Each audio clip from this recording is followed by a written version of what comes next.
1 minute. 예, Abhishek ji. Hi, praise the Lord, जय मसीह की। Yeah, please the Lord Jameski. Yeah, can you interpret? Okay, I'll do it. Okay, okay, thank you. Yeah, Okay. okay. 예, 목사님 시작하시면 됩니다. 할렐루야. Hallelujah. Happy to see you 할렐루야. again. Yes, we too.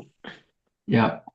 Today's scripture is Colossians chapter 4, verses 2 to 6. और आज का जो Bible reading है वो कुलुस्सियों की पत्री 4 अध्याय वचन 2 से है।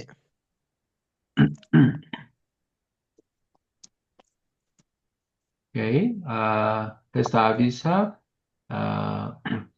read these verses in Hindi.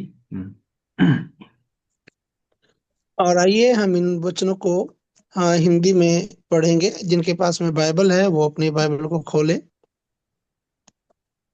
Just कुलुस्सियों अध्याय 4 वचन 2 से लेकर वचन 6 तक के हम लोग पढ़ेंगे।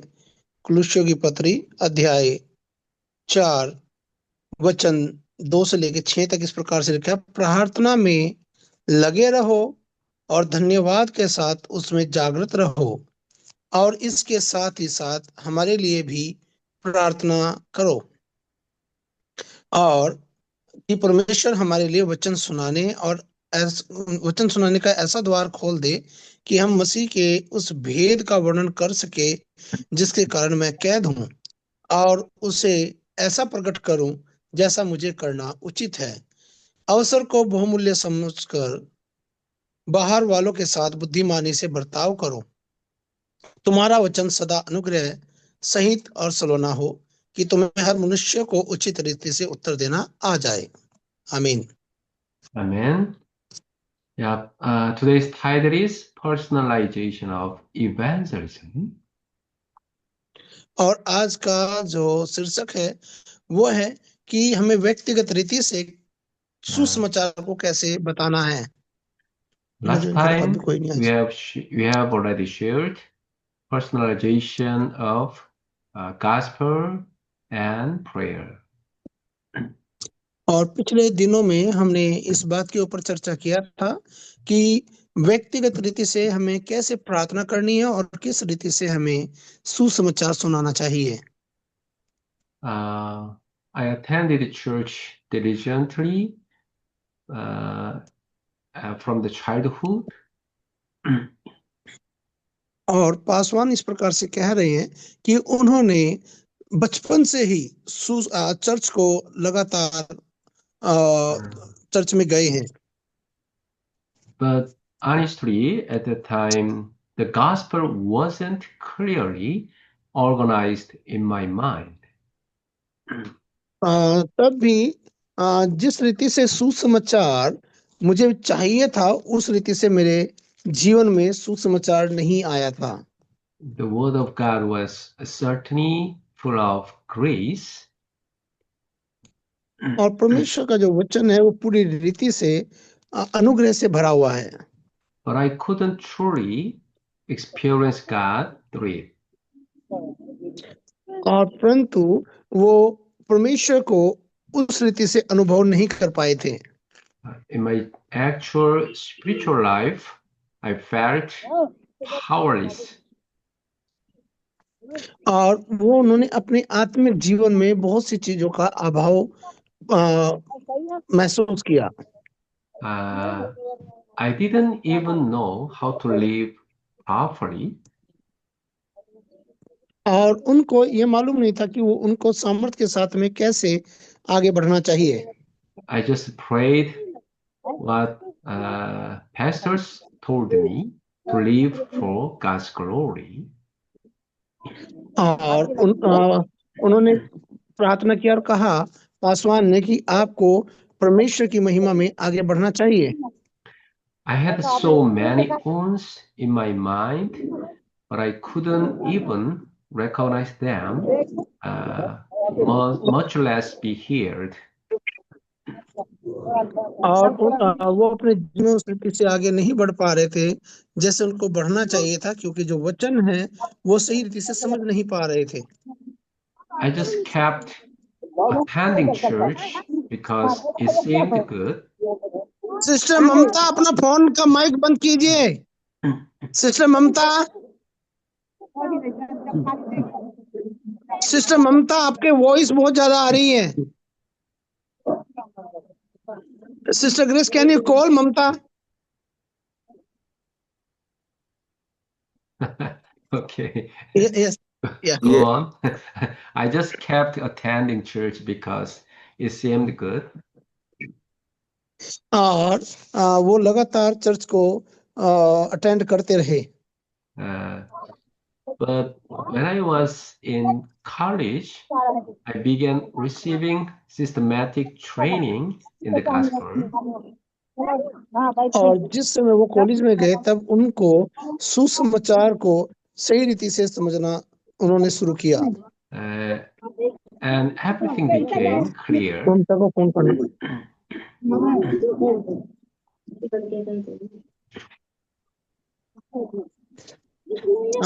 Pastor, can you give me 2 minutes? I'll call that number so they will put the mic off. Yeah. Kindly give me only one minute, okay? I'll call them actually. Yeah.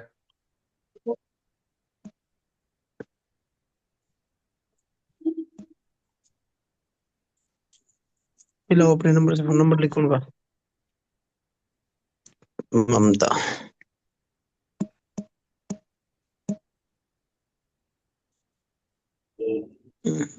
Thomas, लिखना Thomas का number 7466939438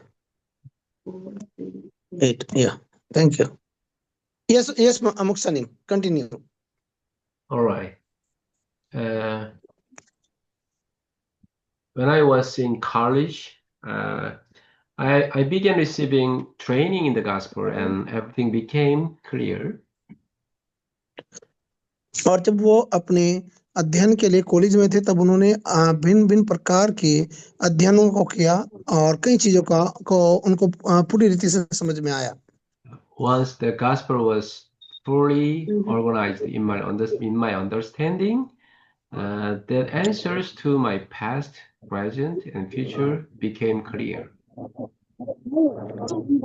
और जब उन्होंने वचन को सुना तब उनको जो पिछली बातें थी वो बातें, वर्तमान की बातें और भविष्य में क्या है वो बातें उनकी समझ में आई।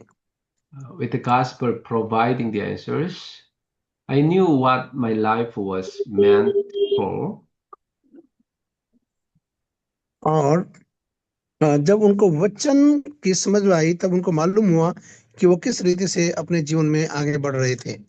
I realized that God wanted Christ to be testified through me. और उन्होंने इस बात को जाना कि परमेश्वर ने उनके जीवन को चुना है और परमेश्वर ने उनके जीवन में काम किया है। To live under the word of the gospel. और तब उन्होंने अपने जीवन को परमेश्वर के वचन के अनुसार बिताने प्रारंभ किया।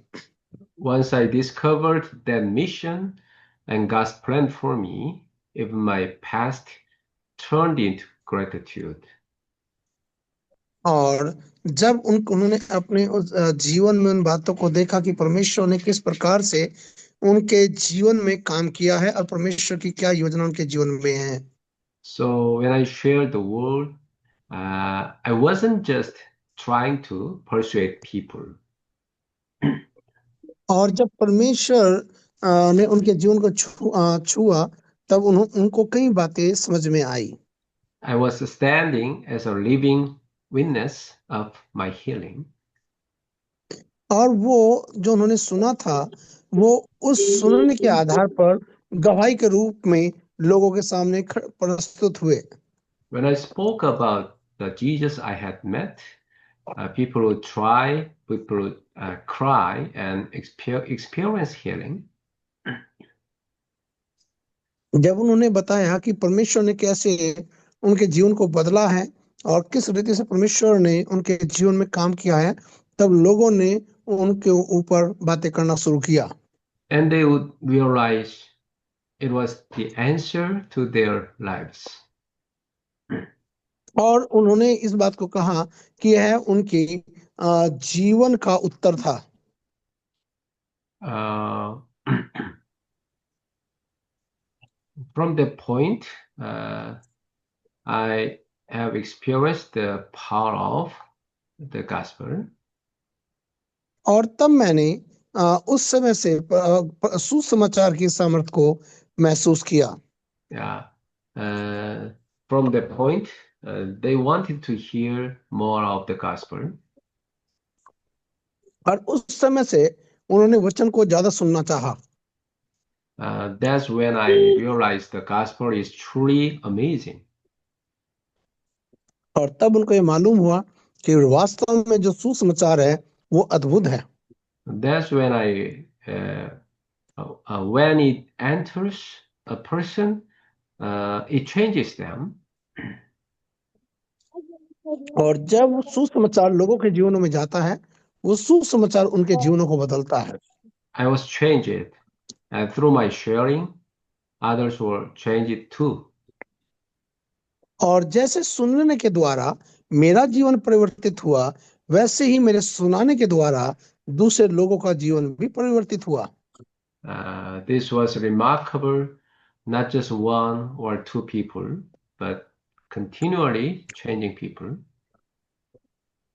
और ये सिर्फ एक व्यक्ति के जीवन में नहीं, परंतु वो लगातार लोगों के जीवन में कार्य करता रहा। Yeah, the gospel was great. और सुसमाचार आशीषमय था। Yeah, there was remarkable, not just one or two people, but continually changing people. तो ये सिर्फ एक या दो व्यक्तियों के जीवन में बदलाव का कारण नहीं था, परंतु यह लगातार लोगों के जीवन को प्रभावित कर रहा था। Yeah, this was I realized that when the gospel becomes truly mine, it transforms my life. और मैंने इस बात को जाना कि जिस समय सुसमाचार आता है, तो वह जीवन को पूरी रीति से बदल देता है। That was what we meant by personalizing the gospel. और इसलिए कहते हैं यह है व्यक्तिगत रीति से सुसमाचार को सुनाना। When the gospel is mine, it gives answers to my past, present, and in future. और याद रहे, जब सुसमाचार मेरे पास है, तो वह मेरे भूतकाल को, भविष्य काल को और वर्तमान काल को बदलता है। The gospel is not just knowledge; it becomes life. और याद रहे, सुसमाचार सिर्फ ज्ञान नहीं है, परंतु वह जीवन है। I realized that I had been living completely separated from God, trapped in sin, death, and darkness. और मैं उस बात को जाना हूं, सुसमाचार के बिना मैं अधूरा था और मैं परमेश्वर से दूर था और मैं पापों के जाल में पड़ा हुआ था। Every past event had become a wound. और जो उनकी भूतकाल की जो बातें उनके जीवन में थी, वो उनके जीवन में घाव बनाए हुए थी। So when someone hurt me a little, I would fall into sorrow. और जब कोई मुझे हर्ट करता था या दुखित करता था, तो मैं बहुत दुखित होता था। When I failed at something, I would sink into sadness. और हमेशा मैं दुख में चला जाता था और मैं बहुत दुखित रहता था। I carried wounds of sorrow from my childhood. और वो अपने बचपन से ही दुखों में पड़े हुए थे। I liked the sad songs and enjoyed quiet moments alone, dwelling in that sorrow. और वो हमेशा दुख भरे गीत गीत सुनने के लिए और एकांत में रहना और अलग ही रहना वो पसंद करते थे। But outside, I act bright and cheerful. और परंतु बाहरी रीति से वो लोगों को दिखाते थे कि वो बहुत खुश और प्रसन्न है। Through the gospel, I came to understand that these were my past wounds. और जब उन्होंने सुसमाचार को सुना तब उन्होंने जाना कि ये मेरा भूतकाल था। And I discovered the way to meet God, that is Christ. और जब उन्होंने यीशु मसीह को जाना और ये जाना कि परमेश्वर ने उनके लिए क्या किया है, When I truly met Christ, it was no longer knowledge. और जब वो प्रभु से मिले वो एक लगातार की बातें नहीं थी Jesus became my life. और यीशु मसीह उनके जीवन की ज्योति बन गया। I was freed from the destiny of sin, death, and darkness. और जब यीशु मसीह उनको मिला तब वो पाप से, गंदगी से और अंधकार से उनको छुटकारा मिल गया। Once I was liberated, real happiness came. और तब वो उस गंदगी से और उस अंधकार से वो बाहर आए। Those past wounds no longer controlled me. और जो पुराने घाव थे, जो बातें थी, वो उनको लगातार नहीं पकड़ सकती थी। Meeting God completely transformed me. और परमेश्वर से मिलना उनके जीवन का पूरी रीति से परिवर्तन हो गया। In God, I could experience true blessing. और याद रहे, परमेश्वर से मिलना ही हम सच्ची आशीष को पा सकते हैं। The greatest thing is that I'm not alone. Can you say again, Pastor? The greatest thing is that I'm not alone. और सबसे बड़ी और महत्वपूर्ण बात यह है कि मैं अकेला नहीं हूं। The Holy Spirit is always with me. और पवित्र आत्मा जो है वह लगातार और हमेशा मुझ में है। Loneliness, fear, and difficulties now have a power I can overcome. और याद रहे, परमेश्वर की जो सामर्थ है उसके द्वारा मेरी सारी निर्बलताओं के ऊपर मुझे ताकत मिलती है। I realized that spiritual life is not about trying hard, but about enjoying it. और याद रहे, जो आत्मिक जो शक्ति है वो दूसरों को हर्ट करने के लिए नहीं है, परंतु उसमें आनंद बनाने के लिए है। If I just hold on to the Lord, everything will be okay. और यदि मैं परमेश्वर को पकड़े रहूंगा तो सब कुछ ठीक रहेगा। At that point, I had this incredible gospel, and I needed to experience its power. और जब वचन हमारे जीवन में पहुंचता है तब हम लोग उसकी अद्भुत सामर्थ को और उसके अद्भुत चीजों को हम अपने जीवन में प्राप्त करते हैं। But I struggled to truly enjoy it. और मैंने पूरी सामर्थ के साथ में उन चीजों का आनंद लिया है। Why? Because my nature hadn't changed. कारण यह है क्योंकि जो मेरा स्वभाव था वो बदल गया था। The tendencies I had carried in my family and in life were still inside me. और जो उनके पारिवारिक जीवन से उनको मिला था वो उनके जीवन में विद्यमान था। And my negative thought patterns remained, and my weak constitution remained. और जो उनके जीवन में नकारात्मक बातें थी और जो गलत बातें थी वो उनके स्वभाव में बनी हुई थी। I worried about this constantly. और वो हमेशा अपनी चिंताओं को लेकर परेशान रहते थे। And then one day I began to understand real prayer. और एक दिन वो उस बात को समझने पाए कि वास्तविक प्रार्थना क्या है, And that is my personal prayer. और वो है मेरी व्यक्तिगत प्रार्थना। I stayed quietly at school, praying alone. और एक बार वो स्कूल में अकेले प्रार्थना कर रहे थे। Praying alone is extremely important. और याद रहे, अकेले प्रार्थना करना बहुत ही महत्वपूर्ण, बहुत ही जरूरी है। I would go to an empty classroom, sing hymns, worship, and pray before God. और वो हमेशा जो खाली कक्षा का कमरा होता था उसमें जाते थे, और वहां पर वो भजन गाते और परमेश्वर की महिमा करते और परमेश्वर से बातें करते थे।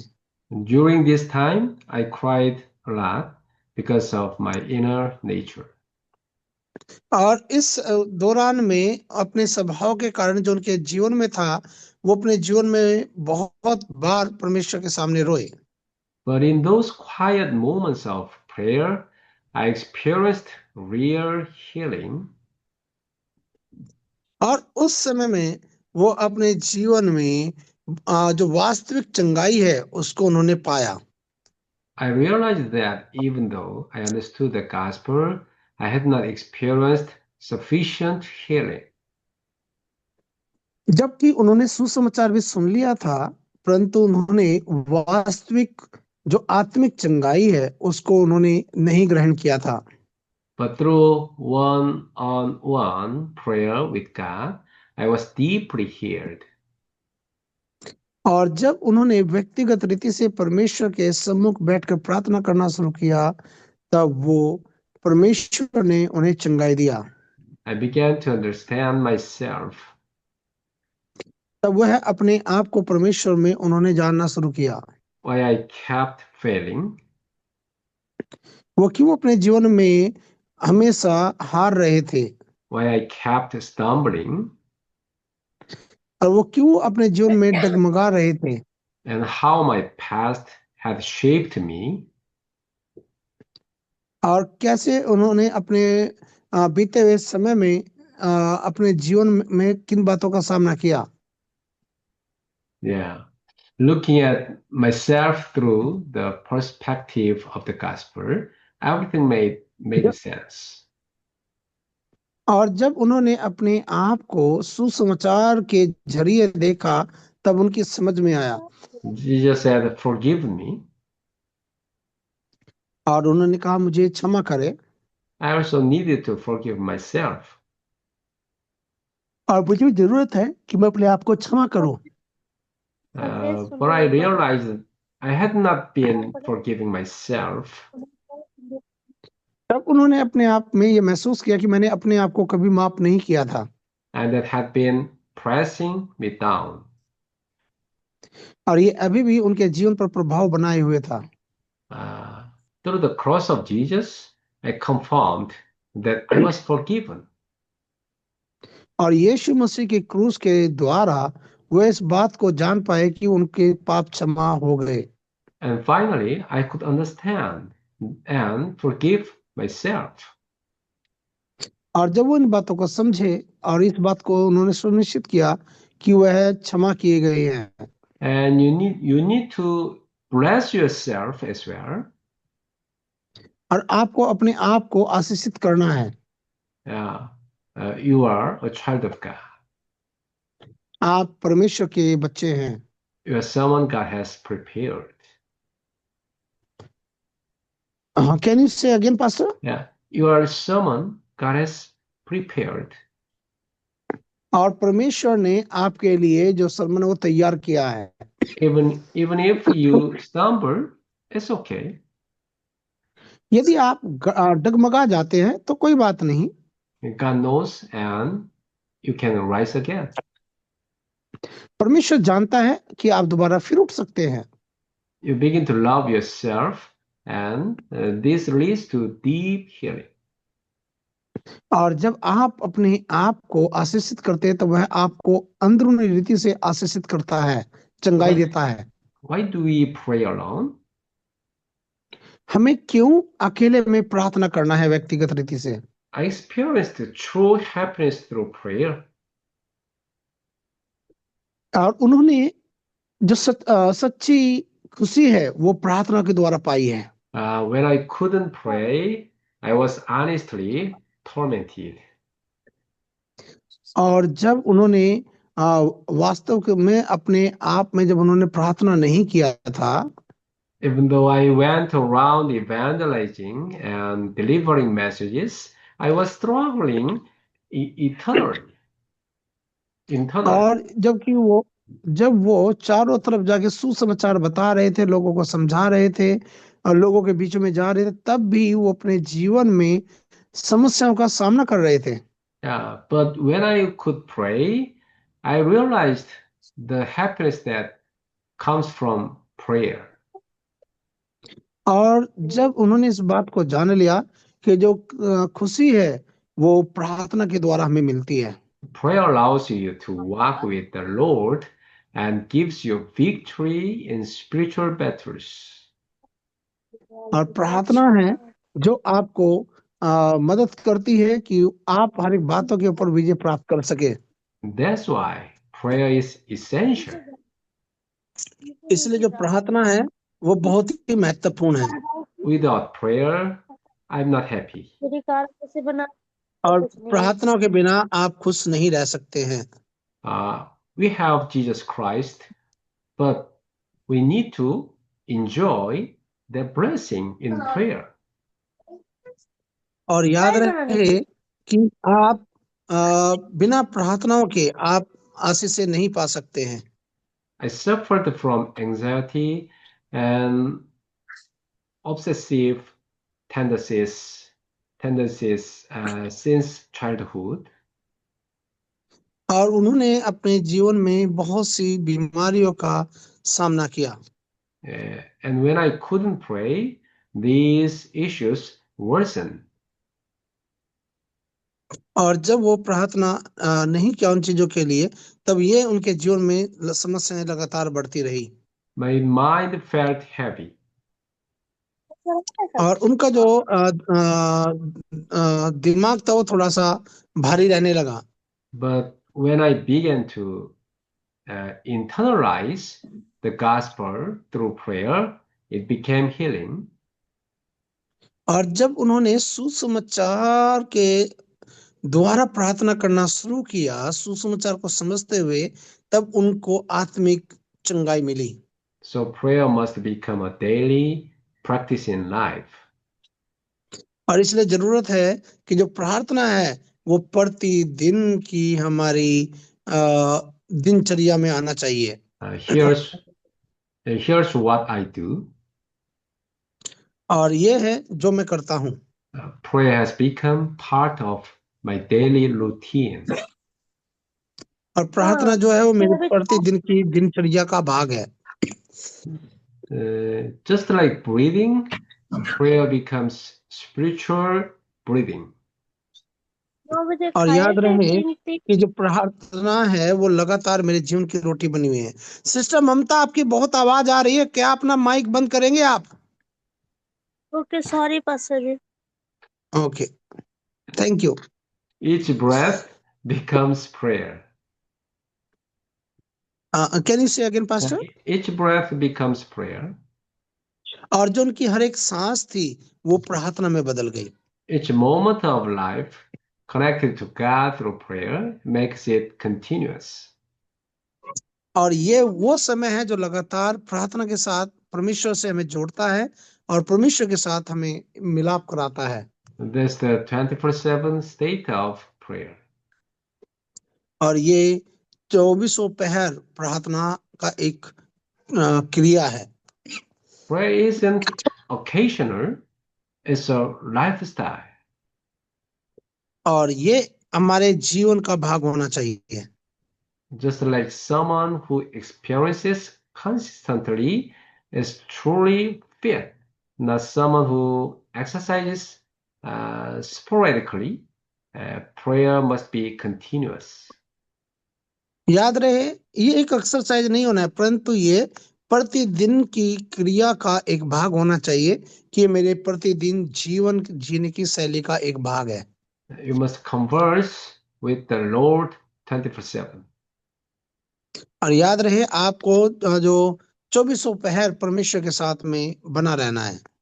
At the same time, set aside special moments for focused prayer.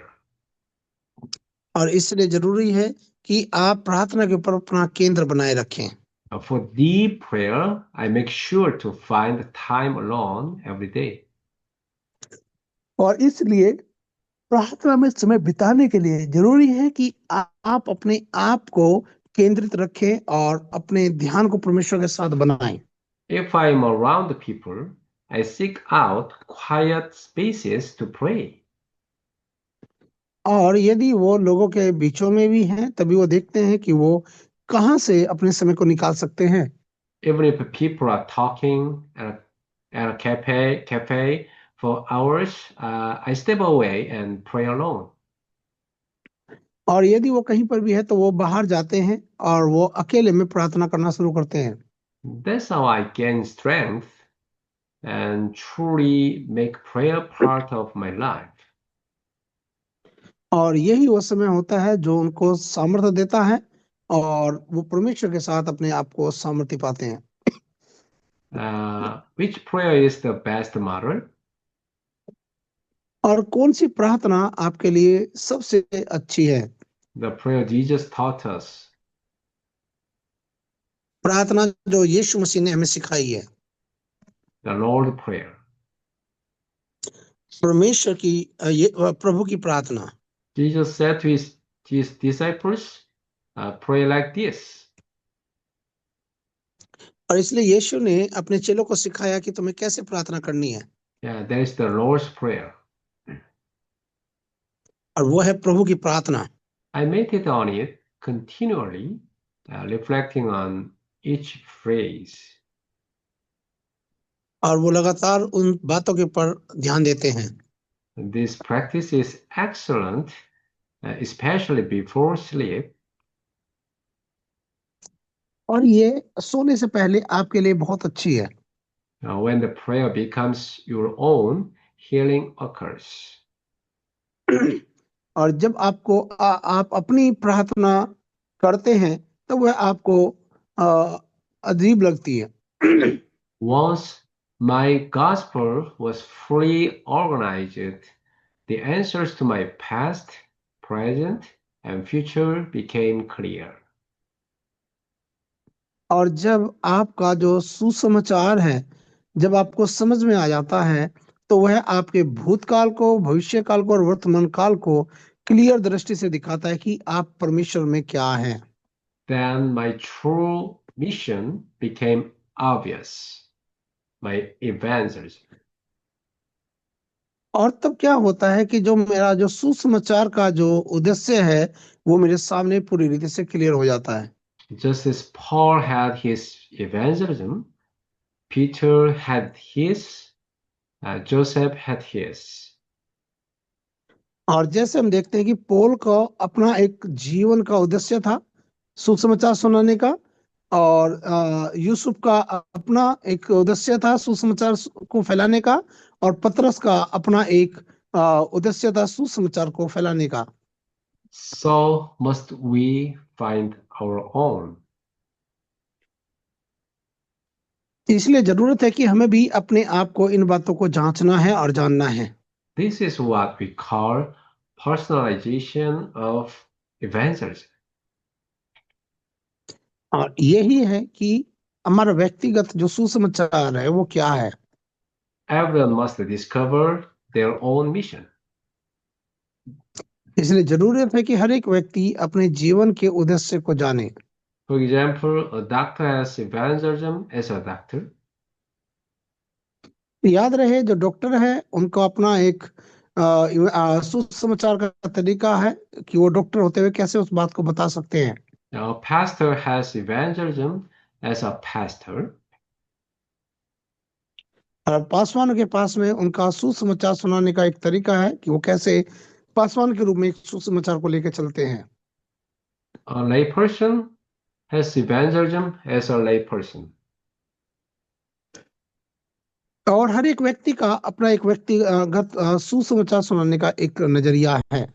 Yeah, a homemaker and a hairstylist has evangelism as their status.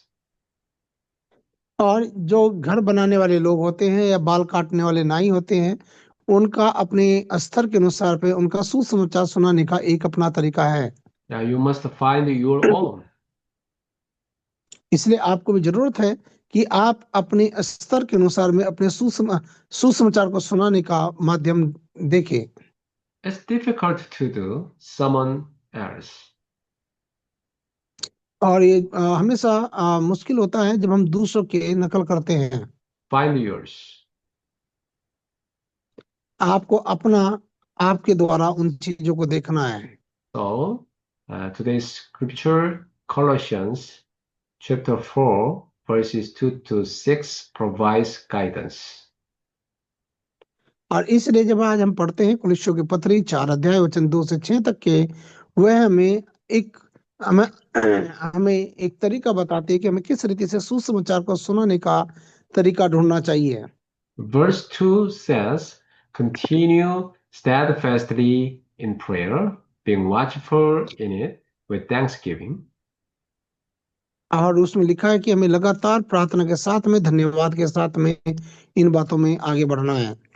It means maintaining your spiritual condition, always watchful. याद रहे कि हमें अपने आत्मिक जीवन में सुधार लाना है। Prayer isn't occasion. और आपको हर समय को बहुमूल्य समझना है। It must be continual. और ये लगातार होना है। And this is the 24/7. और ये 24 पहर होना है। Yeah, 24/7 enjoyment of prayer. और 24 पहर की प्रार्थना का आनंद लेना है। And Philippians chapter 4, verses 6 to 7 says, और जब हम लोग फिलिपियों की पत्री 4 अध्याय उसका 6 से 7 तक के देखते हैं, do not be anxious about anything, आप किसी भी बातों की चिंता ना करें, but in everything by prayer and supplication with thanksgiving, let your requests be made known to God. और हर एक बातों को प्रार्थना के द्वारा परमेश्वर के सामने उपस्थित किया जाए। And the peace of God, which surpasses our understanding, will guard your hearts and minds in Christ Jesus. और प्रभु यीशु मसीह में परमेश्वर की शांति आपके जीवन में अद्भुत रीति से काम करेगी। And 1 Thessalonians 5, verses 16 to 18 says, और जब हम पढ़ते हैं पहला थिस्सलुनीकियों उसका 16 और 17 को हम जो पढ़ते हैं, rejoice always, pray without ceasing, वहाँ give thanks in all circumstances, और वहां पर लिखा है कि हर एक परिस्थिति में, हर एक बात में परमेश्वर को धन्यवाद दो, for this is God's will for you in Christ Jesus. और ये परमेश्वर की इच्छा है प्रभु यीशु मसीह में कि आप उसको धन्यवाद दें। Yeah, the common theme is always. और आप परमेश्वर को लगातार धन्यवाद दें। Prayer must be constant. और प्रार्थना जो है लगातार होनी है। Regardless of time or place, make everything into prayer. और हर एक बात को आप प्रार्थना में रखें। When you see, when you hear, your thoughts, you are breathing. और जब आप चीजों को देखते हैं और समझते हैं, जब सांस लेते हैं, Ask God, what am I here? आप इन बातों को पूछे कि मैं यहाँ क्यों हूँ, Why is this happening? और ये क्यों हो रहा है, Why did I meet this person? और मैं इस व्यक्ति से क्यों मिला हूँ। Seek meaning in everything. और आप हर एक बात को आप देखें, Yeah, this is prayer. ये प्रार्थना ही है। Yeah, seeking meaning is prayer. और ये प्रार्थना है। That is very important. आइए हम लगातार इन बातों को देखें। And be thankful. Be thankful means being thankful means you are receive answers. और धन्यवाद दी का मतलब है कि आप इन बातों को ग्रहण कर रहे हैं। If there's no gratitude and continual complaint, it means your prayer isn't effective. और याद रहे, यदि आप धन्यवादी नहीं हैं, लगातार आप कुड़कुड़ा रहे हैं, तो इसका मतलब ये है कि आपके अंदर अभी भी बदलाव नहीं है और आपकी प्रार्थनाएं सुनी नहीं गई हैं। And your requests are not being answered. और जो प्रार्थनाएं आपने रखी है वो उनका उत्तर आपको नहीं दिया गया है। If you keep attending church while complaining, you miss out on the blessing of the gospel, and your wounds are not healed. याद रहे, यदि आप चर्च को इसलिए अटेंड करते हैं, चर्च में इसलिए आते हैं और आप कंप्लेन लेकर परमेश्वर के सम्मुख आते हैं, याद रहे कि जो आपके घाव है, जो दर्द है, वो आपके भरे नहीं है। Yeah. The root of prayer must start with you practicing gratitude and connection to the gospel. याद रहे, जब आप परमेश्वर की उपस्थिति में आते हैं तो जरूरी है कि आप धन्यवाद के साथ आए और उसको धन्यवाद करते हुए उसके सुसमाचार को आप समझें। Colossians chapter 4 verse 3 instructs, pray for us that God may और जब हम पढ़ते हैं work for the और world to declare the और mystery जब of हम लोग कुलुस्सियोस का 4 का 3 अध्याय पढ़ते, 3 वचन पढ़ते हैं, वहां पर लिखा है कि परमेश्वर जो है अपने अनुग्रह को और अपने रहस्यों को हमारे ऊपर उड़ीलता है। Right. Pray for evangelists that God opens the door आइए for them to proclaim His word boldly. जब परमेश्वर आपके लिए दरवाजे खोलता है तब आप उसके वचन को उत्साह के साथ में आप बताएं। In the original text, is open the door for the world. और याद रहे कि आप परमेश्वर के सम्मुख इस बात को कहना है कि वो उस वचन के लिए दरवाजे आपके लिए रास्ते खोले। This allows them to speak the gospel effectively. और उन्हें मदद करे कि वो सुसमाचार को उत्साह के साथ में और सही रीति से बता सके। This must be your constant practice. और ये आपका लगातार प्रार्थना का क्रिया होना चाहिए। Are always doing it? और जो पासवान है वो लगातार इन बातों को करते हैं।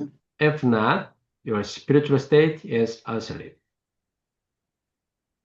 और याद रहे, यदि आप ऐसा नहीं करते हैं तो आपका जो आत्मिक स्तर है वो समस्या में आ जाता है। Sporadic prayer is not enough. याद रहे कि प्रार्थनाएं जो आप बिना उद्देश्य के करते हैं वो काफी नहीं है। You must be continuously awake spiritually. और आपको लगातार आत्मिक रीति से जागे रहना है। And verses 3 to 4 also emphasize being prepared to share the mystery of Christ. और वचन इस प्रकार से कहता है कि आपको लगातार तैयार रहना है कि आप परमेश्वर के रहस्य को बता सके। Always be ready. Once your message is organized, opportunities open continuously. याद रहे, जब आपके जीवन में काम होता है तब आपके लिए अवसर लगातार खुले रहते हैं। When this is not organized, even if a door opens, it won't see you. और याद रहे, यदि आप उस अवसर को बहुमूल्य नहीं समझते हैं तब आप अपने जीवन में उस सौभाग्य को खो देते हैं। I used to try to force doors open on my own, क्या आप लगातार अपने आप के द्वारा ही जो मार्ग है बनाना चाहते हैं? but once this message became mine, doors started opening continuously. और जब आप इन बातों को देख लेते हैं कि जो ये वचन है ये मेरा अपना नहीं है, तब आपके लिए जो दरवाजे हैं वो खुलना शुरू हो जाते हैं। A person who truly treasures the gospel organizes their message because it is precious to them. और याद रहे, आपके लिए रास्ते खुल जाते हैं क्योंकि जो संदेश है वो उनके लिए बहुत महत्वपूर्ण है। They want to share it desperately. और वो उस वचन को बड़ी गंभीरता से उसको You must- सुनाते हैं। So you must make the gospel your own. इसलिए जरूरत है कि आप सुसमाचार को अपना सुसमाचार के रूप में ग्रहण करें। When it is yours, you can share it with anyone you meet. और जब आप उस सुसमाचार को अपने जीवन में कर लेते हैं, तब आप उस सुसमाचार को किसी को भी सुना सकते हैं।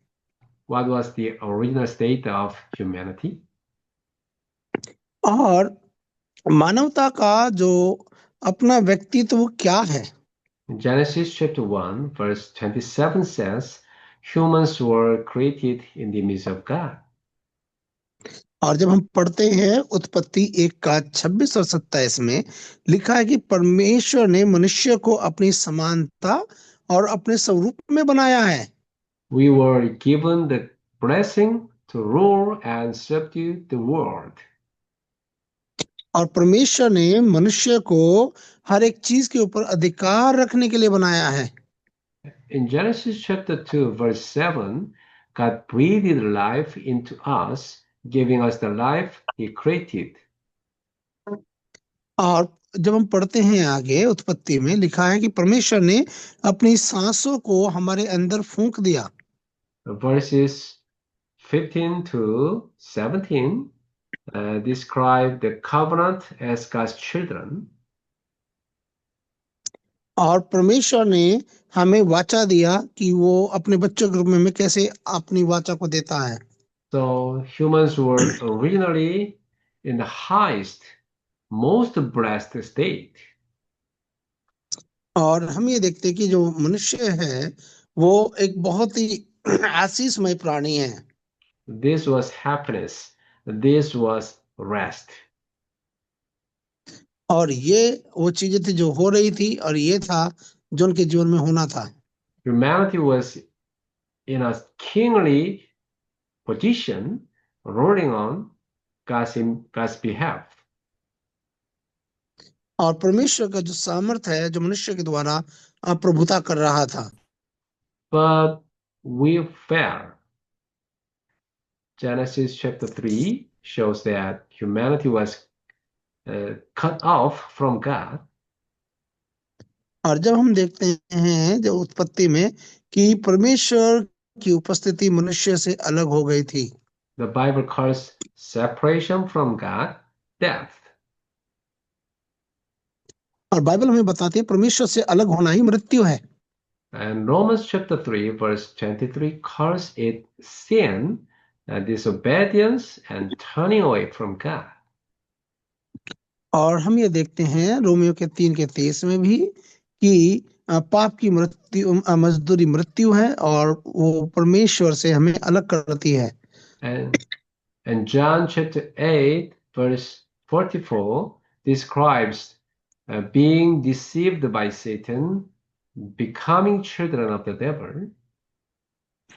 और जब हम पढ़ते हैं यूहन्ना 8 का 44 वहां लिखा है कि परमेश्वर से जब हम अलग हो जाते हैं तब हम शैतान के बच्चे बन जाते हैं। All these blessings were lost. और जो परमेश्वर की जो आशीष थी वो हमारे जीवन से वंचित हो जाती है। Spiritually, humans became like beggars, constantly enslaved to evil spirits. और जो मनुष्य है वो आत्मिक रीति से भिखारी हो जाता है और मर जाता है और वो पाप का गुलाम बन जाता है। Separated from God, we were in a state of destruction. और याद रहे, परमेश्वर से अलग होना ही हमारे लिए, हम परमेश्वर से अलग हो जाना होने का मतलब ही है कि हम परमेश्वर से दूर हो गए और मृत्यु के पास पहुंच गए हैं। We were continuously influenced by demons. और हम लोग लगातार दुष्ट आत्माओं के प्रभाव से चलाए जाते हैं। Though unseen, these forces lead us away from God. और ये जो चीजें हैं हमें परमेश्वर से अलग कर देती हैं They drive us to idolatry. और ये हमें मूर्ति पूजक की ओर ले जाती हैं।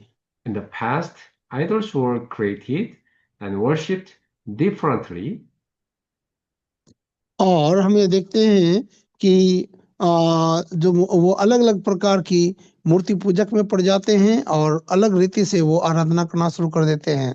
But in modern times, money, pleasure, power, and even people become idols. और आज के दौर में पैसा और जो पावर है और धन संपत्ति अहंकार ये इंसान के लिए मूर्ति पूजक हो गए हैं। The things we love more than God. वो हर एक चीजों को परमेश्वर से ज्यादा प्यार करते हैं। This leads to a distracted mind, physical illness, and generational problems. और ये जो चीजें हैं हमें हमारे ध्यान को परमेश्वर से भटकाती हैं, हमारे शरीरों में बीमारी लाती हैं और वो पीढ़ी से पीढ़ी तक के वो हमें परमेश्वर से अलग करती हैं। Eventually, the end comes here. और हम ये देखते हैं कि इनका परिणाम क्या होता है। This is the state of destruction. और याद रहे ये हमारे विनाश का स्तर होता है। People try to escape through their own efforts. और हम ये देखते हैं कि लोग कोशिश करते हैं कि वो अपने प्रयासों के द्वारा इनसे बाहर निकल के आ जाएंगे। What is human effort? और मनुष्य अपने सामर्थ्य के द्वारा, Let's be good. और ये ठीक नहीं है। But sin increases. और क्या होता है, जब पाप है वो बढ़ता ही जाता है। Even if you behave well, the devil enjoys it and captures you further. और यदि आप इन चीजों में बने रहते हैं और आप आनंद मनाते रहते हैं, तब शैतान भी आपको पकड़े रहता है और आनंद मनाता है। People try to solve it with knowledge, but they lack understanding of the spiritual realm. और जो मनुष्य है वो अपने ज्ञान के अनुसार सेवा करना शुरू करता है, परंतु अपने आत्मिक जीवन में वो अधूरा रहता है। Many intellectuals face spiritual problems. और बहुत से जो ज्ञानी व्यक्ति होते हैं वो मानसिक समस्याओं से घिरे रहते हैं। Parents may be knowledgeable, but children may struggle with spiritual acceptance. और यहाँ तक कि हो सकता है कि उनके बच्चे भी जो हैं वो आत्मिक समस्याओं से घिरे हुए हों। They feel ashamed, hiding their faith, attending church secretly. और वो अपने जो विश्वास को छिपाते हैं और चर्च को वो गुप्त रीति से अटेंड करते हैं। Because problems remain unresolved, people turn to religion. और लोग क्या होते हैं, वो प्रार्थना का जीवन छोड़कर वो धर्म का जीवन बिताना शुरू कर देते हैं। But even if they go to church without knowing Christ, religious life only worsens the situation. और याद रहे, यदि वो आत्मिक जीवन छोड़कर धार्मिक जीवन जीते हैं, धर्म के आधार पर चर्च जाते हैं, तो वो अपना धार्मिक जीवन ही धर्म का जीवन बिताते हैं। In Matthew chapter 12, verses 43 to 45, Jesus explained that religious practice without God leads to serving more demons with the spirit of death and destruction working inside. और जब हम पढ़ते हैं मत्ती रचित सुसमाचार 12 अध्याय वचन 40 से लेकर 43 तक के, वहां इस प्रकार से लिखा है कि जब व्यक्ति धर्म के आधार पर अपने जीवन को बिताते हैं, तब वो अपने जीवन में दुष्ट आत्माओं की सेवा करना शुरू करते हैं। This leads progressively to destruction. There's no escape. और वो लगातार अपने जीवन को विनाश की ओर लेकर चलते हैं। God provided a solution recorded in the Bible. और परमेश्वर हमें समाधान दिया है जो बाइबल में हमें दिया गया है। He would send Christ. और वो है मसीह के साथ में, He came Jesus. और यीशु मसीह के बारे में, He ended all your sins on the cross. और उसने हमारे सारे गुनाहों को क्रूस पर समाप्त कर दिया And broke the powers of Satan. और उसने शैतान के सारी सामर्थ को हरा दिया। And he defeated the devil who rules the world. और उसने शैतान को हराकर संसार पर विजय प्राप्त किया। If you believe in Jesus Christ and receive him as your savior, you become God's child. और जब आपने यीशु मसीह को ग्रहण किया, तब आप परमेश्वर के बच्चे बन गए हो। Yeah, anyone can. And believers change their status. और याद रहे, कोई भी अपने जीवन को स्तर को परमेश्वर के साथ में बदल सकता है। They are no longer children of the devil. और वो आगे से अंधकार के संतान नहीं रहे। With the authority given in Jesus' name, you can break darkness. और आप यीशु मसीह के नाम में अंधकार की सामर्थ को हरा सकते हैं। And pray for healing in Jesus' name. और आप चंगाई के लिए प्रार्थना कर सकते हैं। You are now God's child. और आप अब से परमेश्वर के बच्चे हैं। When you pray, you receive answers. जब आप प्रार्थना करते हैं, आपको उत्तर मिलता है। God guides you in everything. परमेश्वर आपको हर एक बात में अगुवाई करता है। Your past, present, and future, as well as your sins, are finished. और परमेश्वर आपके भूतकाल के, चाहे भविष्य काल के, वर्तमान काल के जो भी पाप है, उन सारे पापों को वो समाप्त करता है। Going out in Jesus' name guarantees victory. जब आप यीशु मसीह के नाम में निकलते हैं, तब वो आपको पूरी रीति से आपको विजय मिलती है। The gospel message must become yours. याद रहे, जो सुसमाचार है वो आपका होना चाहिए। You might feel like you know it now, but applying it is different. याद रहे, आपने सुसमाचार सुना होगा, वो अलग है, परंतु जब सुसमाचार को आप जीते हैं, वो अलग है। Now I ask you, if someone told you to do this today, could you? और यदि मैं आपसे एक बात पूछूं कि कोई व्यक्ति यदि आपसे कुछ कहे, कि आप उसे करेंगे? Everyone should practice sharing the gospel or not. क्या आप सुसमाचार को बताते हैं या नहीं? You share it repeatedly with your children at home and your members at church.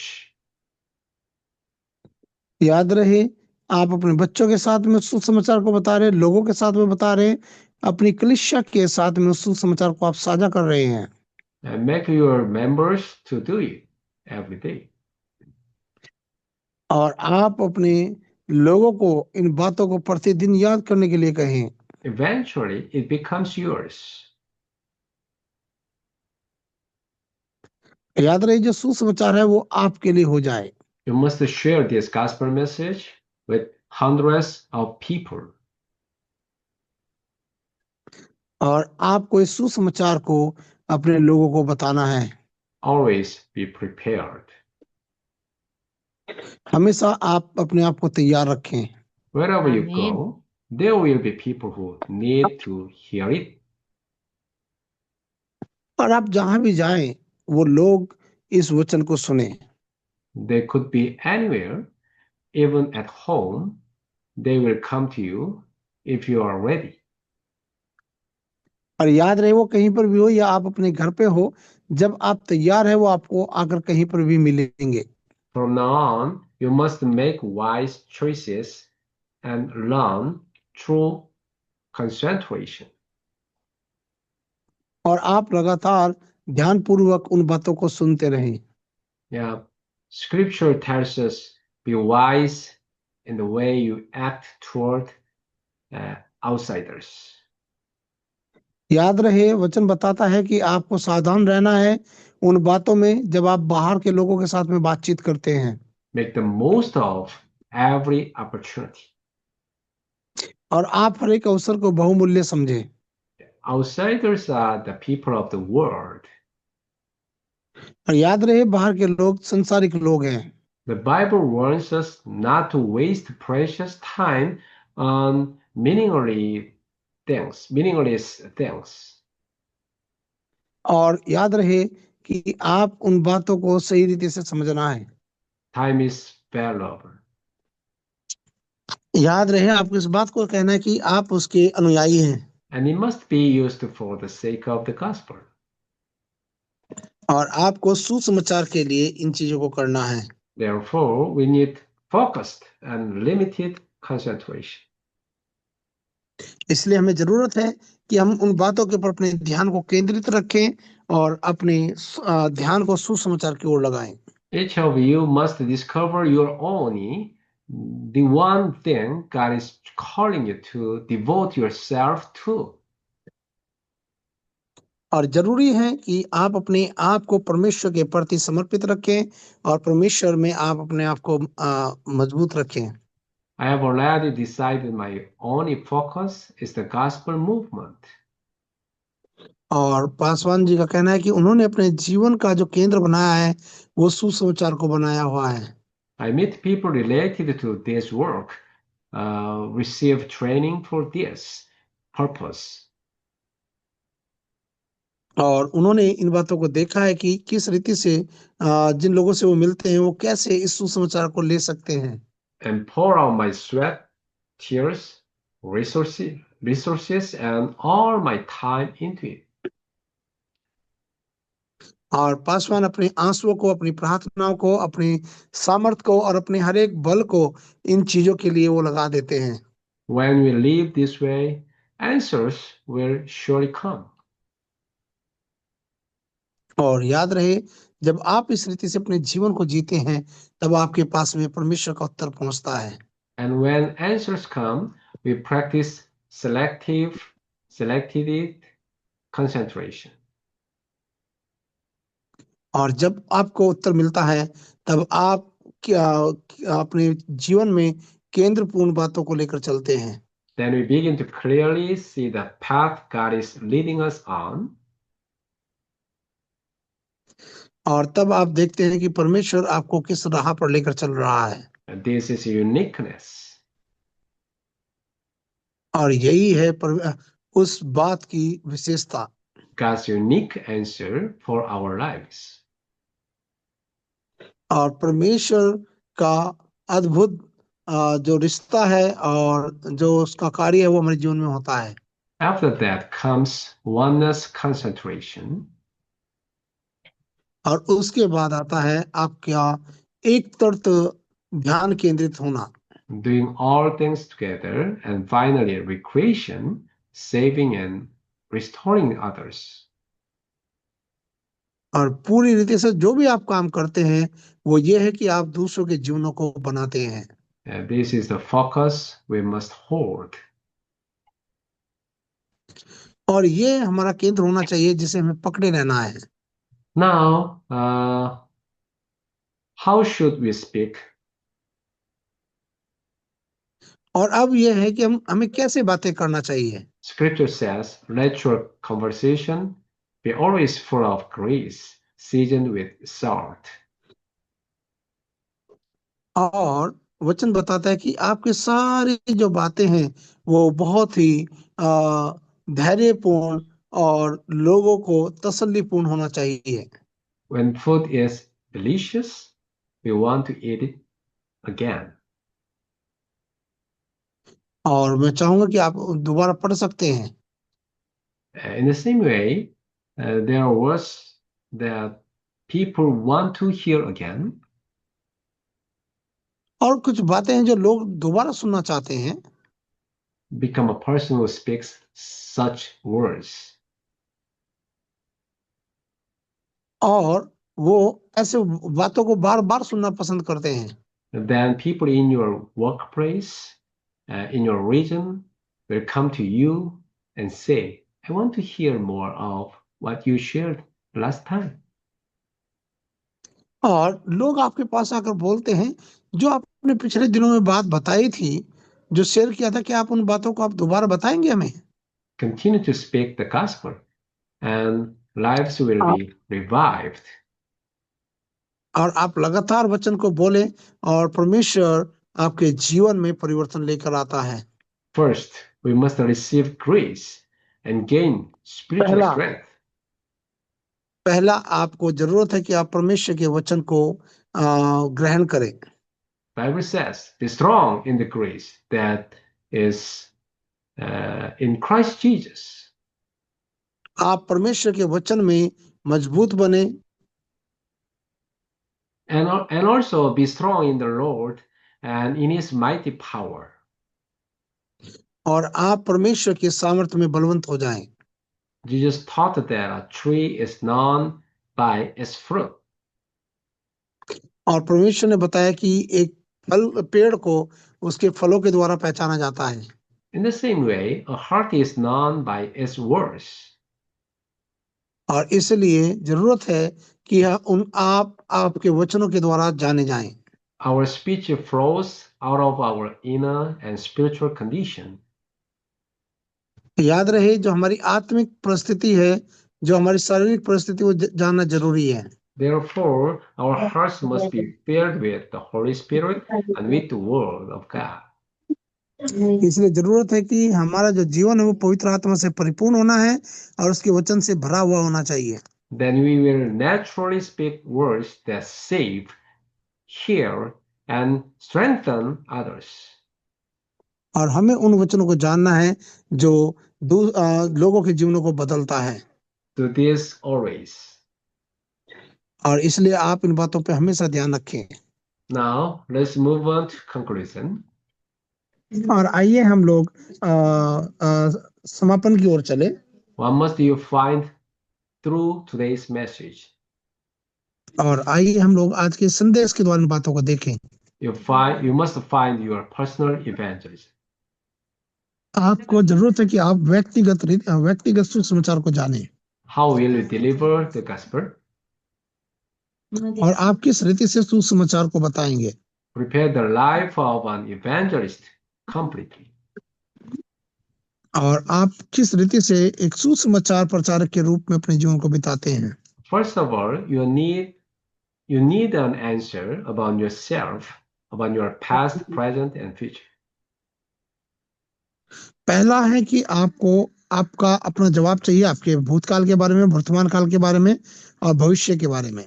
Then you will reach the conclusion that only Christ is the answer. याद रहे, सिर्फ मसीह ही है जो आपका जवाब है। The Christ who healed me is the Christ that others also need. जो प्रभु जिसने आपको चंगा किया है, जिसने आपको जवाब दिया है, उसकी दूसरों को भी जरूरत है। Next, analyze your field. और आप अपने क्षेत्र को जानें। Why has God sent me to this place, this region? और परमेश्वर ने मुझे इस स्थान पर क्यों भेजा है। Why has He connected me with these people? और क्यों परमेश्वर ने इन लोगों के साथ मुझे जोड़ा है। Why has He given me this job, this duty? और क्यों परमेश्वर ने मुझे ये काम दिया है? When you analyze your field, you will see God's plan. और जब आप इन बातों को जान लोगे तब परमेश्वर की योजना को आप समझ पाओगे। Then you must prepare for the future. तब आपको भविष्य को जानना है। The future may seem far away, but God has already placed it in your heart. और याद रहे, वो भले ही आपको चीजें दूर दिखे, परंतु परमेश्वर ने आपके मन में पहले वो चीजों को रख दिया है। So embrace that future and challenge it today in preparation for it. और आपको जरूरत है कि आज आप अपने आप को तैयार करें कल के लिए।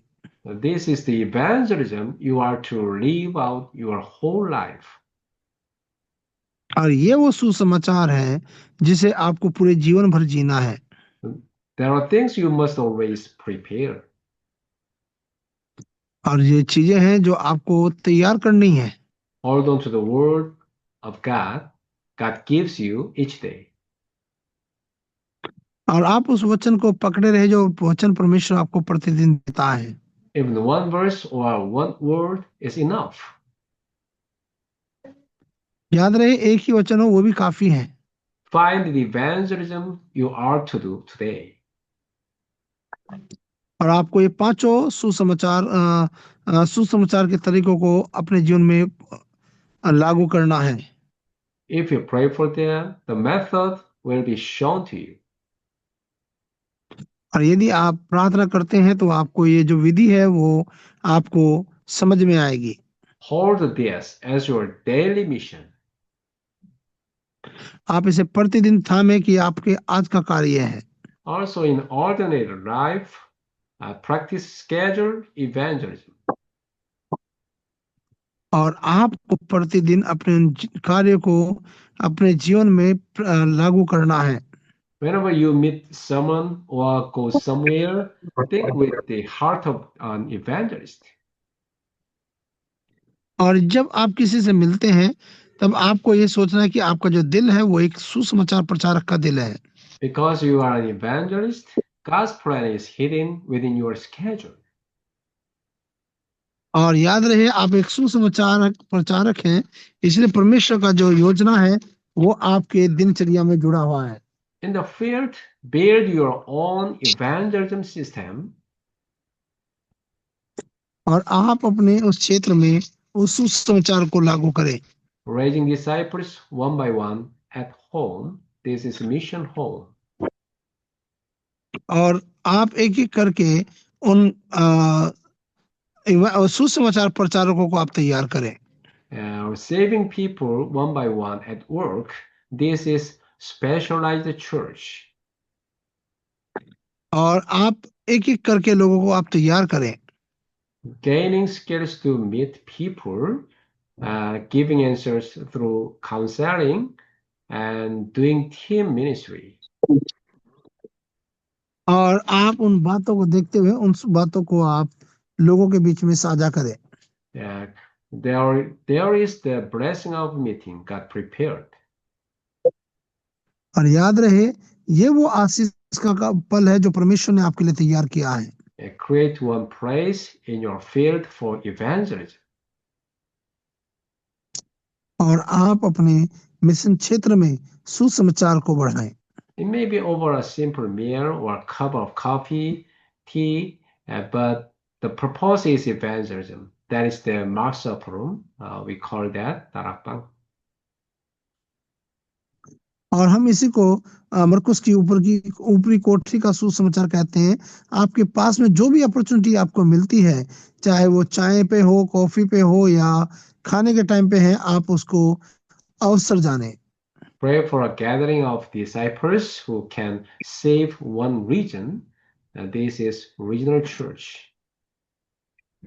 और आप उन सारे लोगों के लिए प्रार्थना करें कि वो उस स्थान को सुसमाचार के द्वारा बचा सके। When you continue to pray, God will bring them together. और जब आप प्रार्थना करेंगे परमेश्वर उनको आपके पास लेकर आएगा। The gathering becomes the original church where disciples meet weekly and plan camps, evangelism camps.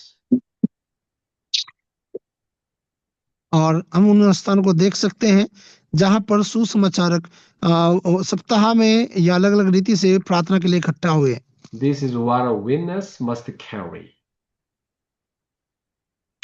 और यह है परमेश्वर की वो गवाही जो हमें लेके चलनी है। Personalize your evangelism. आप अपने व्यक्तिगत जीवन में सुसमाचार को बढ़ाएं। Just find your own evangelism. आप अपना सुसमाचार के तरीके को आप ढूंढे। Yeah. Meditate on this word throughout this week and organize it in your life. आप इन वचनों को अपने जीवन में ग्रहण करें और लगातार पूरे सप्ताह भर इसको लेकर चलें।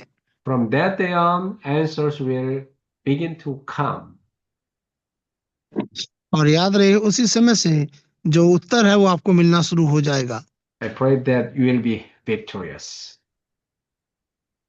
और मैं प्रार्थना करता हूं कि आप परमेश्वर में विजयी होंगे। Let's pray. और आइए प्रार्थना करें। Thank you, God, for teaching us what to enjoy always. धन्यवाद करते हैं परमेश्वर कि आपने हमें सिखाया कि हमें प्रतिदिन किन चीजों में आनंद लेना है। Thank you for showing us what to prepare always. और धन्यवाद करते हैं कि आपने हमें बताया कि हमें किन चीजों की तैयारी करनी है। Thank you for revealing the answers we will receive. और धन्यवाद करते हैं कि जो आपने उत्तर हमें दिया उन उत्तर के लिए आपका धन्यवाद करते हैं। Let evangelism become personalized in our lives. Amen. और होने दे प्रभु जो सुसमाचार है वो हमारे जीवन में व्यक्तिगत सुसमाचार हो जाए। Please, each of us discover our own evangelism. और प्रभु आप हम में से हर एक व्यक्ति को व्यक्तिगत रीति से सुसमाचार को ग्रहण करने का अवसर दें। Let us live the life of an evangelist. Amen. और प्रभु होने दे कि हम लोग एक सुसमाचार के प्रचारक का जीवन बिताए। We pray in the name of Jesus Christ. Amen. यीशु मसीह के नाम से हम प्रार्थना मांगते हैं। Amen. आमीन। Amen. All right. Let's take a break for 5 minutes.